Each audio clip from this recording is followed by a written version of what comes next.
Gold, trusted gold buyers. మీరు తాకట్టు పెట్టిన బంగారాన్ని విడిపించి ఈ రోజు ఉన్న మార్కెట్ ధరకు కొనబడను.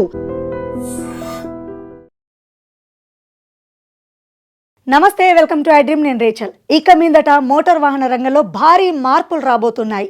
సుప్రీంకోర్టు కేంద్ర రాష్ట్ర ప్రభుత్వాలకి కీలక ఆదేశాలు జారీ చేసింది. ఏంటి అంటే వాహన బీమా, అదేనండి వెహికల్ ఇన్సూరెన్స్ లేకపోతే ఇక మీదట పెట్రోల్ బంకుల్లో పెట్రోల్ కొట్టొద్దు అని.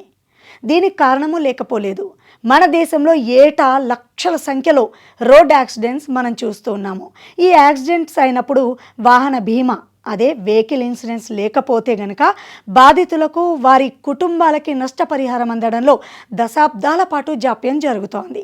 మరి దీన్ని అరికట్టడానికే పైలట్ ప్రాజెక్ట్గా మన ముందుకు తీసుకొచ్చింది ANPR, automatic number plate recognition. ఈ కెమెరాల ద్వారా దీన్ని అరికట్టడానికి ఓ సరికొత్త ఉపాయాన్ని ఆలోచించారు.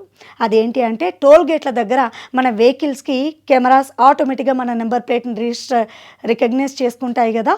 సో ఆ రకంగానే ఈ కెమెరాలు మన వెహికల్కి కనుక ఇన్సూరెన్స్ లేకపోతే ఆటోమేటిక్గా చలాన్స్ వచ్చేస్తాయి. అది కార్ అయినా బైక్ అయినా. ఒకవేళ ఫస్ట్ టైం మన వెహికల్కి ఇన్సూరెన్స్ లేకుండా కనుక మనం రోడ్డుపై తిరిగి దొరికిపోయామనుకోండి, ఆ ఫస్ట్ టైం మనకు వచ్చే చలాన ఎలా ఉంటుందో తెలుసా? వార్షిక బీమా ప్రీమియం 3 రేట్లు, లేదంటే 5,000 రూపాయల ఫైన్. అలా కాకుండా సెకండ్ టైం దొరికామనుకోండి 5 రేట్లు, లేదంటే 10,000 రూపాయల ఫైన్. ఈ రెండిట్లో ఏది ఎక్కువ ఉంటే అదే విధిస్తారు.